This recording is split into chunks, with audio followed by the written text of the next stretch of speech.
नमस्कार मित्रांनो, स्वागत आहे तुमचं मराठी टेक मित्र आपल्या यूट्यूब चॅनलमध्ये.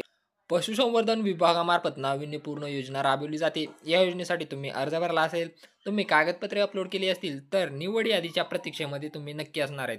तर या निवड यादीचं काय झालं याबद्दलचं अपडेट आज आपण या व्हिडिओमध्ये जाणून घेण्याचा प्रयत्न करणार आहोत. त्यापूर्वी तुम्ही चॅनलवर नवीन आला असाल तर चॅनलला सबस्क्राईब करा, तसेच बेल आयकॉनला प्रेस करायला विसरू नका. पशुसंवर्धन विभागामार्फत नाविन्यपूर्ण योजना राबवली गेली होती आणि त्याचे कागदपत्रे अपलोड करण्यासाठी शेतकऱ्यांना किंवा युजर्सना SMS पाठवले होते. त्या शेतकऱ्यांनी त्या युजर्सनी कागदपत्रे अपलोड केलेली होती आणि त्याची छाननीही पूर्ण झालेली होती. 13 जुलै रोजी याची निवड यादी लागणार होती, परंतु अद्यापही याची निवड यादी जाहीर झालेली नाही. ती निवड यादी का जाहीर झालेली नाही चला पाहू. BMSच्या पोर्टलवर आल्यानंतर तुम्हाला इथं सूचनांमध्ये पाहायला मिळेल. पहा, टार्गेट उपलब्ध नसल्याने अंतिम पात्र याद्या संकेतस्थळावर उपलब्ध करून देण्यात आल्या नाहीत. अंतिम पात्र याद्याबद्दल लवकरच कळवण्यात येईल.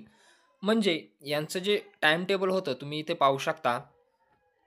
वेळापत्रकामध्ये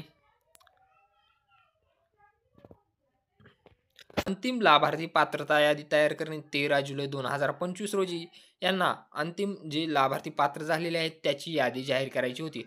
परंतु यांचं असं म्हणणं आहे की शासनामार्फत यांना टार्गेट देण्यात आलेलं नाही. लाभार्थी जे निवडायचे आहेत त्यासाठी टार्गेट नसल्यामुळं अंतिम याद्या संकेतस्थळावर देण्यात आलेल्या नाहीत. त्यामुळं आता अंतिम याद्या टार्गेट उपलब्ध झाल्यानंतरच संकेतस्थळावर अपलोड केल्या जातील आणि त्याबद्दलचं अपडेट आपण आल्यानंतर आपल्या चॅनलवर दिलं जाईल. त्यामुळे चॅनलला सबस्क्राईब करा, तसेच बेल आयकॉनला प्रेस करायला विसरू नका. यामध्ये अजून तरी याद्या जाहीर झालेल्या नाहीत. याद्या जाहीर झाल्यानंतर याचा व्हिडिओ आपल्या यूट्यूब चॅनलला टाकण्यात येईल.